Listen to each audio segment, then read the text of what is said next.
इधर उधर भटकते फिरते हैं, एक स्थान से दूसरे स्थान पर, कभी किसी फकीर के पास, कभी किसी दरगाह पर, कभी किसी संत के पास, कभी किसी संत के पास, कभी दिल्ली तो कभी वृंदावन, कभी ऋषिकेश तो कभी हरिद्वार, कभी बालाजी।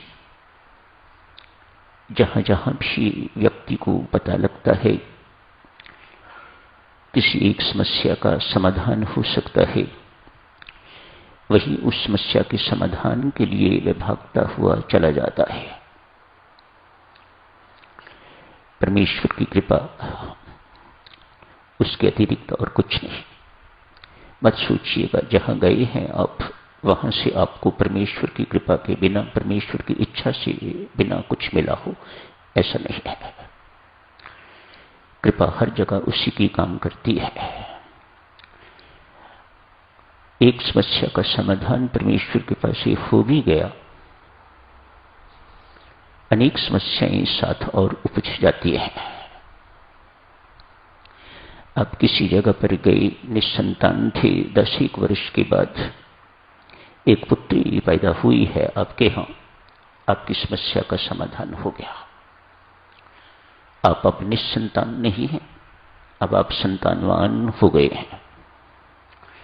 पुत्री के पैदा होते ही अनेक सारी समस्याएं और साथ ही साथ आ गई हैं। इसका अर्थ साधकजनों इतना ही समझने योग्य है, कोई ऐसा व्यक्ति इस संसार में दिखाई नहीं देता जो अंत समय तक अपनी समस्याओं का अंत कर सका हो। आपके भी अनुभव की चीज है, सबके अनुभव की चीज है। इसके बावजूद भी आदमी अपनी सारी की सारी जिंदगी, जितना भी जीवन है, वह इसी में झोंक देता है। जो चर्चा आपकी सेवा में की जा रही है देवी सज्जनों, ये समस्याएं तो कभी खत्म नहीं होंगी। जिन समस्याओं की चर्चा आपकी सेवा में की जा रही है, वह समस्याएं खत्म होने योग्य हैं। वह समस्याएं खत्म होंगी तो ये समस्याएं तो अगले जन्म में भी चलती रहेंगी, उससे अगले जन्म में भी चलती रहेंगी। लेकिन यदि ये समस्याएं, जिन्हें विकार कहा जाता है, ईर्ष्या, द्वेष, अभिमान, काम, क्रोध इत्यादि कहा जाता है, यदि ये समस्याएं आप खत्म कर लेते हैं तो आप बाजी मार गए, आपका पुनर्जन्म नहीं होगा। इन समस्याओं पर ध्यान दीजिएगा। मेहरबानी करके, मेरा छोटा मुंह है, बड़ी बात आपसे अर्ज कर रहा हूं। इन समस्याओं के समाधान के लिए दत्चित होजिएगा, कमर कस लीजिएगा। इन समस्याओं से हमें रहित होना है और इसी जन्म में होना है। ये कर सकते हैं आप।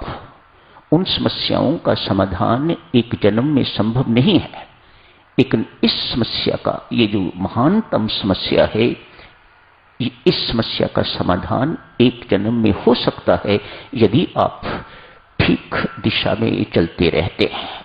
गुरु के निर्देश के अनुसार, सत्संगति के लाभ से कोई साधकजनों इन बातों के लिए तो कभी किसी ने पूछा ही नहीं है। इन बातों की ऐसा लगता है कि ये किसी की समस्या है ही नहीं है, या किसी को ये समस्या लगती ही नहीं है।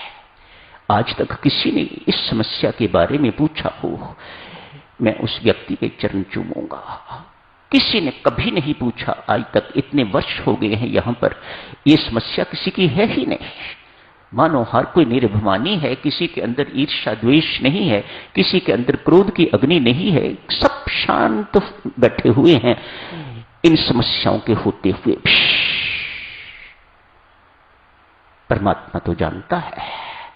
अतएव ये सब पुनर्जन्म की तैयारी है और कुछ नहीं है। एक महिला, आज आयु तो देवी उसकी कुछ 30 वर्ष की ही होगी, लेकिन 50 वर्ष से भी ऊपर की लगती है, मानो वृद्ध लगती है, अनमैरिड है, ब्रह्मचारिणी है, अच्छी सेहत होनी चाहिए, स्वस्थ चेहरा होना चाहिए, लेकिन ऐसा नहीं है। बहुत देर से, कई वर्षों से नींद नहीं आ रही,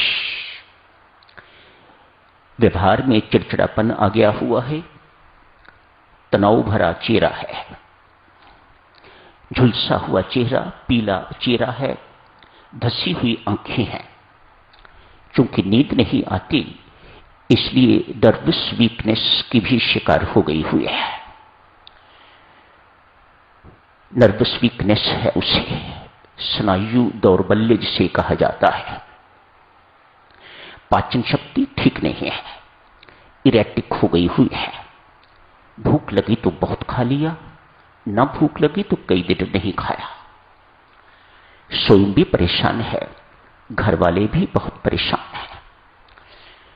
डिप्रेशन हो गया हुआ है, डिप्रेशन में रहती है, हर वक्त उदास दिखाई देती है, किसी से बात करने को मन नहीं करता, यदि करती है तो चिड़चिड़े स्वभाव से, क्रुद्ध स्वभाव से बोलती है।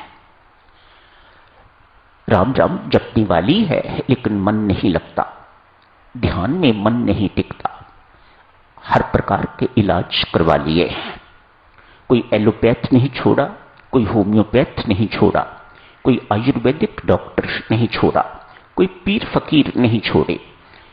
टोटे टूने टोटके जो करते हैं, तंत्र मंत्र करने वाले जो लोग हैं, उनसे भी कंसल्ट किया गया है, किसी से कोई फायदा नहीं हुआ।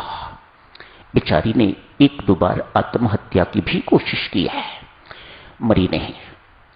मरी नहीं तो इस बात की भी निराशा है उसे, मानो कुछ मन में इस प्रकार का है, जो वह चाहती है होना चाहिए था वह हुआ नहीं है। इस बोझ को अपनी जिंदगी का बोझ बना के तो वह बैठी हुई है। आज साधक एक अंतिम प्रयास उस महिला ने किया है। आजकल पॉली क्लिनिक्स हैं, मल्टी स्पेशलिटी क्लिनिक्स हैं, कई लोगों को उसके रोग का पता है, बेचारी जगह जगह भटक रही है, लेकिन कहीं से कोई फायदा नहीं हुआ। आज ऐसी क्लिनिक में गई है, डॉक्टरों का एक पैनल बैठा हुआ है, उसमें न्यूरोलॉजिस्ट भी हैं, साइकोलॉजिस्ट भी हैं, साइकेट्रिस्ट भी हैं, जनरल मेडिसिन वाले भी हैं, इत्यादि इत्यादि पूरा बेंच बैठा हुआ है और इस देवी को एग्जामिन किया जा रहा है। एग्जामिन करने के बाद देवियों सज्जनों, जो उन्होंने निष्कर्ष निकाला, जो उनकी डायग्नोसिस है, वह देखिएगा। डायग्नोसिस ये है कि ये बड़ी बहन है, अपनी छोटी बहन से घृणा करती है, अतएव उसके प्रति क्रुद्ध व्यवहार, उसके प्रति द्वेष की भावना, मानो अनेक सारी अग्नियां अंदर जल रही हैं। हुआ क्या, जिससे ये प्रेम करती थी और विवाह करना चाहती थी, उससे छोटी का विवाह हो गया। ये बात ये सहन नहीं कर पाई, ये बात ये स्वीकार नहीं कर पाई। बड़ी बहन है, इसलिए जब कभी मिलन होता है तो ऊपर ऊपर से तो प्यार जताती है, लेकिन अंदर से जैसे बम का गोला हो, कैसे न किसी ढंग से मैं इसकी जान ले लूं, मार डालूं इसे। अंदर से अंदर घृणा की आग, उसके अंदर द्वेष की आग उसके अंदर भड़क रही है, ज्वाला भड़क रही है उसके अंदर। ये डायग्नोसिस इन्होंने, डॉक्टरों ने दी थी। कहा देवी, इस रोग का इलाज हमारे पास नहीं है, मेहरबानी करके किसी संत महात्मा की चरण शरण में जाओ, वह तेरा इलाज करेगा। ऐसा ही हुआ। संबंध तो पहले भी था, लेकिन कभी संत के सामने, कभी वहां के जो आचार्य हैं उनके सामने अपना मुख नहीं खोला। आती रही हैं